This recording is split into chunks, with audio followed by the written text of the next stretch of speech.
Hello నేను CS రావు.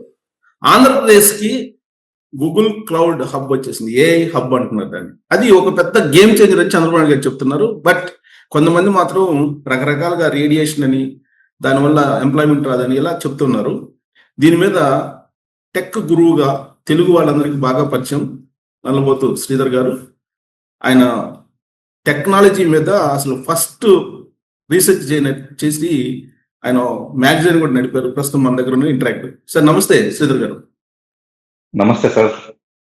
Sir, Google రావడం అనేది, అది కూడా డేటా సెంటర్ రావడం అనేది అది చాలా అచీవ్మెంట్ అని చెప్తున్నారు. బట్ దానికి అదర్ కోణం కూడా వినిపిస్తుంది. ఆ అదర్ కోణాన్ని మనం యాక్సెప్ట్ చేయొచ్చు అసలు? అదే అందరూ కూడా కొంతమంది అదర్ కోణం గురించి కూడా కొంతమంది మాట్లాడుతున్నారు కాబట్టి ఫస్ట్ దాని గురించి చెప్పాక నేను మెయిన్ విషయంలోకి వెళ్తాను. అదర్ కోణం ఏంటి? పర్యావరణానికి నష్టం అని చెప్పేసి అంటున్నారు. పర్యావరణానికి నష్టము, వాటర్ ఎక్కువ కన్జ్యూమ్ చేసుకుంటూ ఉంటుంది, విద్యుత్తు ఛార్జీలు పెరుగుతాయి, ఇలా రకరకాల వాదనలు ఎవరికి వాళ్ళు అనాలిసిస్ చేస్తున్నారు. చిన్న ఎగ్జాంపుల్ చూద్దాం. పర్యావరణానికి నష్టం అనే దాన్ని తీసుకుందాం. 5G వచ్చేటప్పుడు 5G ద్వారా పక్షులు చచ్చిపోతాయి, మనుషులు కూడా చచ్చిపోతారు, 5G చాలా ప్రమాదకరం అని చెప్పేసి ప్రచారం చేశారు. అందుకే గుర్తుండే ఉంటుంది.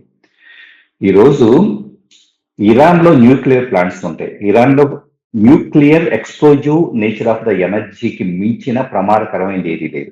అయినా కూడా ఇరాన్లో ఉన్న ప్రజలు ఎలాంటి ఇబ్బంది లేదు. ఈరోజు ప్రపంచవ్యాప్తంగా పవర్ ప్లాంట్స్ నే తీసుకోండి. సో ఎక్కడ అది హైడల్ కావచ్చు, లేకపోతే కోల్ బేస్డ్ కావచ్చు, ఎలాంటి పవర్ ప్లాంట్ అయినా కూడా అక్కడ చుట్టుపక్కల వచ్చేటప్పటికే అది ఏది ఇండియాలో కావచ్చు, విదేశాల్లో కావచ్చు, విద్యుత్ మనం వాడుకుంటున్నాము అంటే కనుక, ఇక్కడ లైట్ వెలుగుతుందంటే కనుక, ఈ లైట్ అనేది ప్రొడ్యూస్ కావాలి అంటే కనుక ఎంతో కార్బన్ డైఆక్సైడ్, కార్బన్ మోనాక్సైడ్ ఇలాంటివంతా కూడా ఆకాశంలోకి గాలిలో కలిస్తేనే ఈ రోజు మనం ఇదంతా కూడా లైటింగ్ అనేది చూడగలుగుతున్నాం. సో మనం అడుగులు వేసిన ప్రతిదీ కూడా పర్యావరణాన్ని నష్టం చేకూర్చుతూనే వచ్చింది. నేను ఇక్కడ కూర్చుంటే ఇక్కడ నా చల్లదనం ఇస్తున్న ఏసీ కూడా సో మిథైల్ కావచ్చు, ఇలాగ రకరకాల కొన్ని గ్యాసెస్ రిలీజ్ చేస్తూ ఉంది. అంటే పర్యావరణానికి నష్టం అంటే కనుక మనం చేసే ప్రతి చర్య పర్యావరణానికి నష్టమే చేస్తూనే వెళ్తూనే ఉన్నాం. అయినా కూడా సో ఎంత నష్టమో ఎంత ప్రయోజనమో, మన లివింగ్ స్టాండర్డ్స్ ఎంత పెరుగుతాయి అన్న దాంతో ప్రపోర్షనేట్ గా చూస్తే ఈరోజు ఏ హబ్బో ఇక్కడ ఆంధ్రప్రదేశ్ లో రావటం వల్ల, అసలు ఇండియాలో రావటం వల్ల ఇండియా ముఖ చిత్రం మారిపోబోతున్న విషయం చాలా మందికి అర్థం కావట్లేదు. ఇక్కడ ఇంకా ఆంధ్రప్రదేశ్ లెవెల్లో అందరూ ఆలోచిస్తున్నారు కానీ ట్రంప్ ఆర్థిక విధానాల వల్ల కావచ్చు, ట్రంప్ యొక్క స్వభావం వల్ల కావచ్చు, అక్కడ ఉన్న వీటన్నిటి వలన కూడా ఈరోజు చైనా అండ్ భారతదేశము they are trying to play a key role in the international domain. So భారతదేశం అనేది మాకున్న ఐటీ నిపుణులు, వీళ్ళకుండే మేధో శక్తిని మేమే ఎక్కడికే వెళ్తాం, ఎందుకు మేము ఇక్కడ ఎస్టాబ్లిష్ చేసుకోలేమని చెప్పేసిన మైండ్ సెట్ ని ఈ రోజు ప్రధాని మోడీ దగ్గర నుంచి, ఇక్కడ చంద్రబాబు నాయుడు గారి దగ్గర నుంచి, లోకేష్ గారి దగ్గర నుంచి అందరూ కూడా they are adapting to the international standards. మన దేశాన్ని పరిపుష్టం చేసుకుందామని చెప్పేసి అని.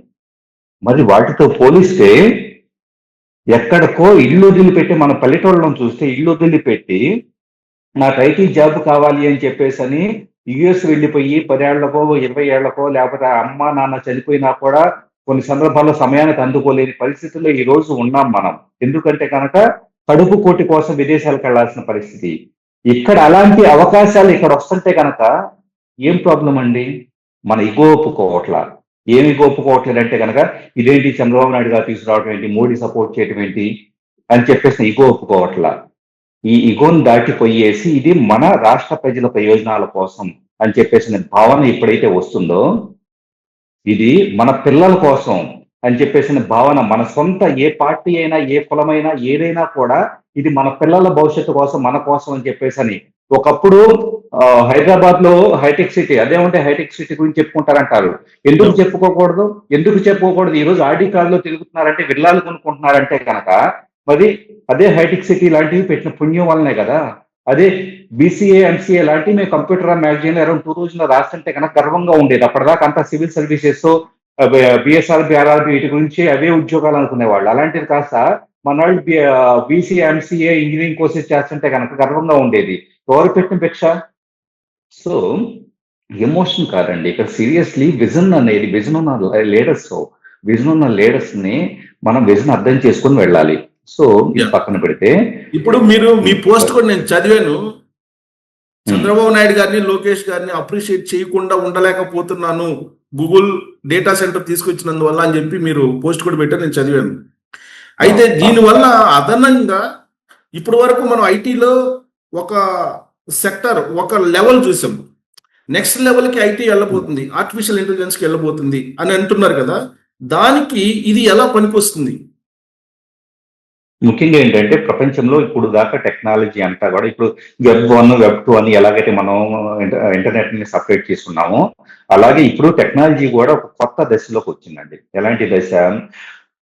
కంప్లీట్ అంతా కూడా ఇప్పుడు కోడింగ్ అనేది ఇప్పుడు జావానో పైథానో ఈ స్క్రిప్టింగ్ అంతా ఒకప్పుడు మనిషి చేసేవాడు కాస్త ఇప్పుడు program artificial intelligence within fraction of second చేస్తూ ఉంది.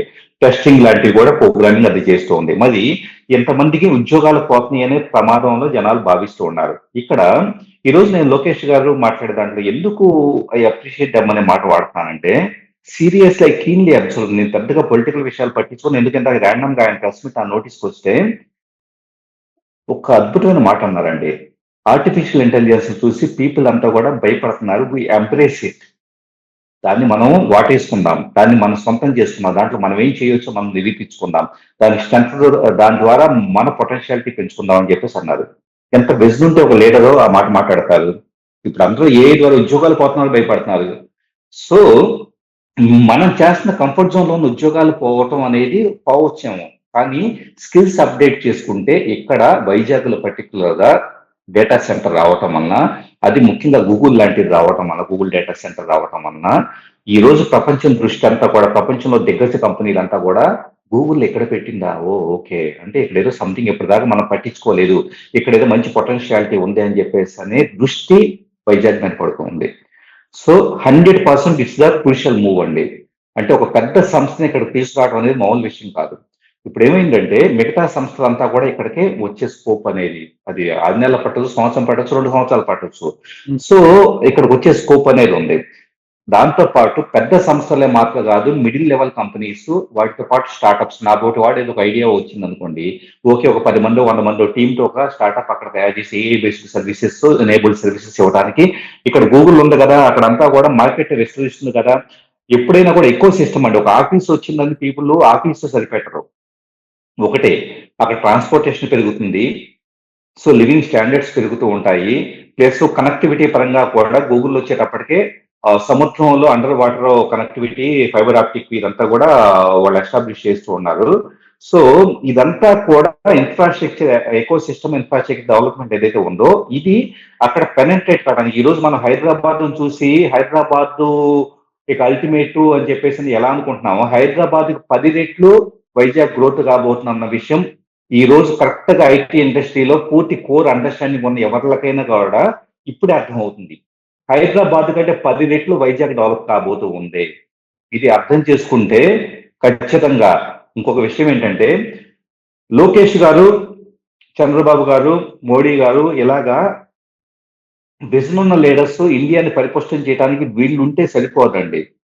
మనం కూడా మన దగ్గర ఒక కంపెనీ వస్తూ ఉంది, మన దగ్గర అవకాశాలు వస్తుంది, మన కాళ్ళ దగ్గరికి వస్తూ ఉన్నప్పుడు యువత స్కిల్ సెట్ పెంచుకొని ఈ రాజకీయ నాయకులు వాళ్ళని వీళ్ళని తిట్టుకోవటం లేదా వాళ్ళని ఫాలో చేసి మనం కూడా ఒక లో గ్రేడ్ కాన్షియస్నెస్ తో ఉండటం కాకుండా ఇక్కడ ఉన్న యువత చంద్రబాబు నాయుడు మీకు నచ్చకపోవచ్చు, లోకేష్ మీకు నచ్చకపోవచ్చు, కనీసం ఏ కోర్స్ చేసేసి ఇక్కడ ఇదే గూగుల్లో మీరు ఉద్యోగం సంపాదించే స్కోప్ ఉంటుంది.